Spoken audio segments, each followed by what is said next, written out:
Maintenant, je sais que vous êtes impatient de pouvoir déjà faire communiquer ces deux entités.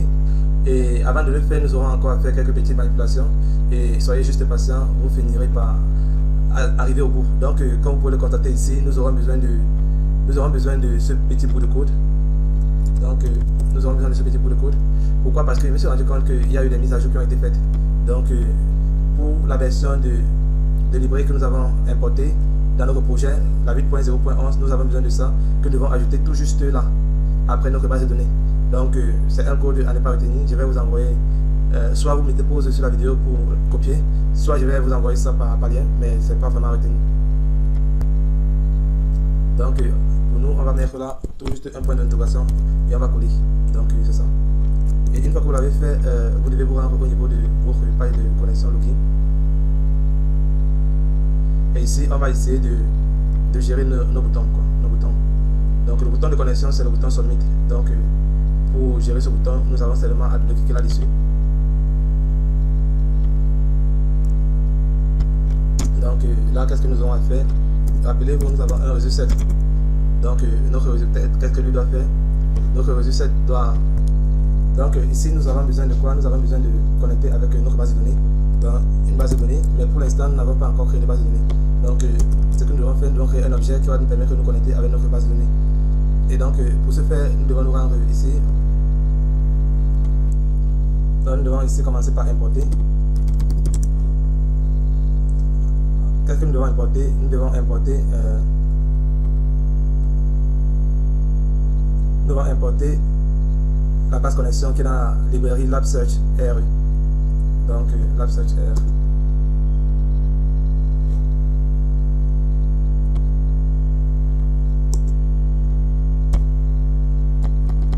Dans LabSearch R. On va importer la classe Connect Database que nous avons créée. Donc, Connect Site base de données BD.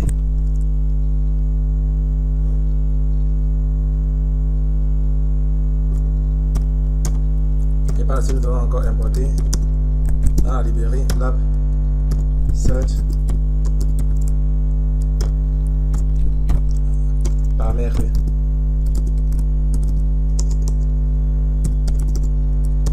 Voilà. Donc, nous aurons encore besoin de quoi? Connect Database et paramètres. C'est quoi? Lab Search R. C'est R minuscule. Désolé. Voilà. Donc maintenant nous pouvons créer un objet de type Connected Database. Donc ici il va appeler Connected base de données. Il va appeler Database. Voilà. Donc j'ai créé un objet de type de la classe Connected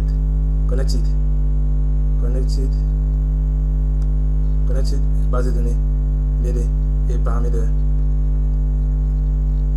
On dit quoi ici? Cannot file symbol class connected database.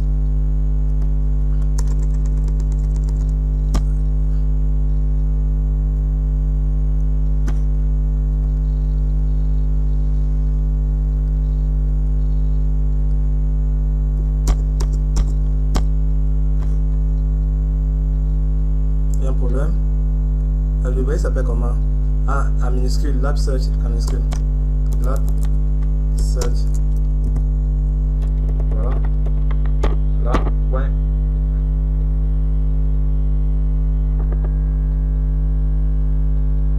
Voilà, connect database. Et maintenant, on va importer Lab Search F.parameters. Voilà.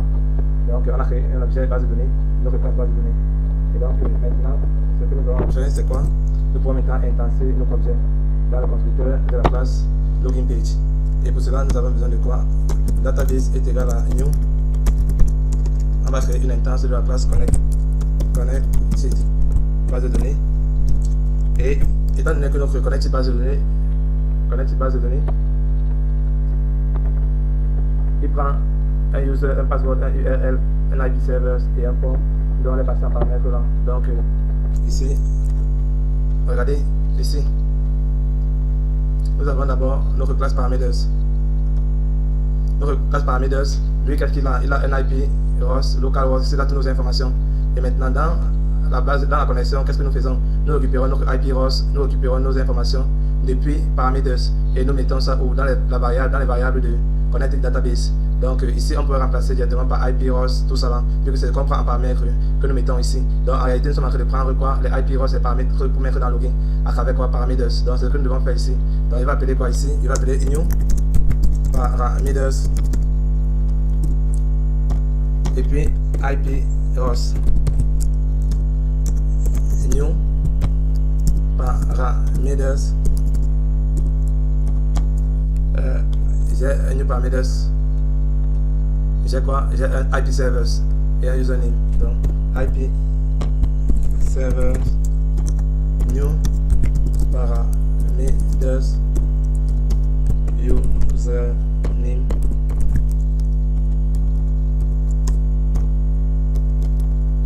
username new parameter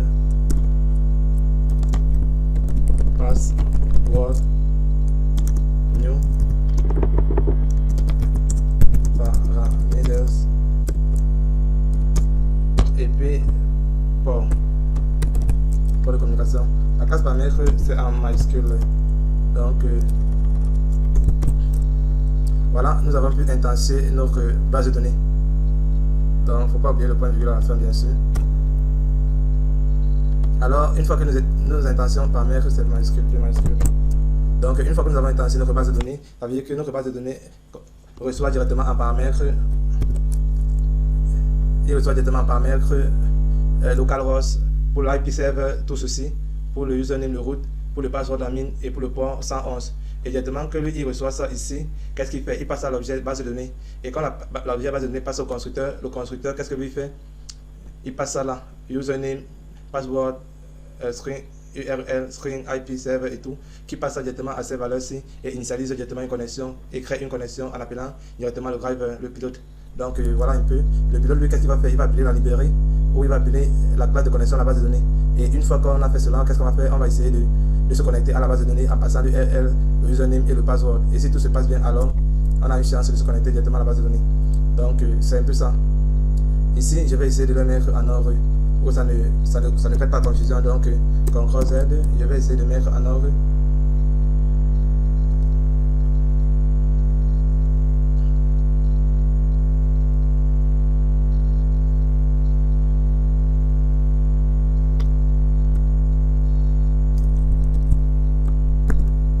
Donc on a le IP server, on a le host, IP host.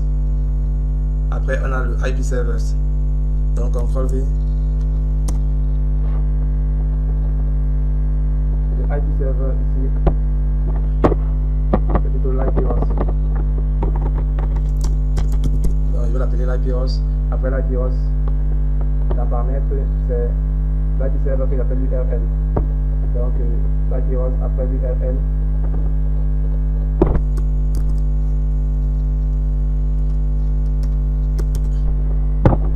Donc après l'URL, c'est le username, après le password, après le port, voilà. Donc je peux mettre en ordre. Et là, IP host a été renommé. Donc IP host, IP server n'existe plus, c'est IP host. Donc host, voilà. Donc CTRL X. Donc je vais le mettre un peu en ordre.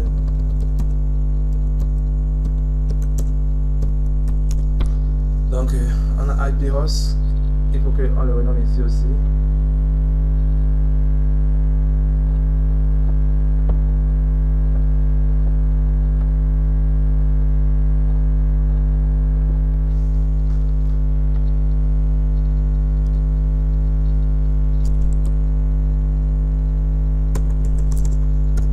Voilà, on a le IP host.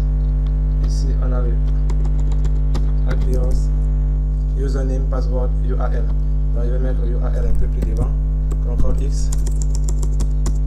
Juste pour que ça se fasse conformité et que vous puissiez bien voir comment communiquer les objets entre les différentes classes. Et là maintenant, alors nous avons ça. Donc pour que la vidéo ne soit pas trop longue, je vous donne rendez-vous pour la prochaine vidéo et sur ce, portez-vous bien.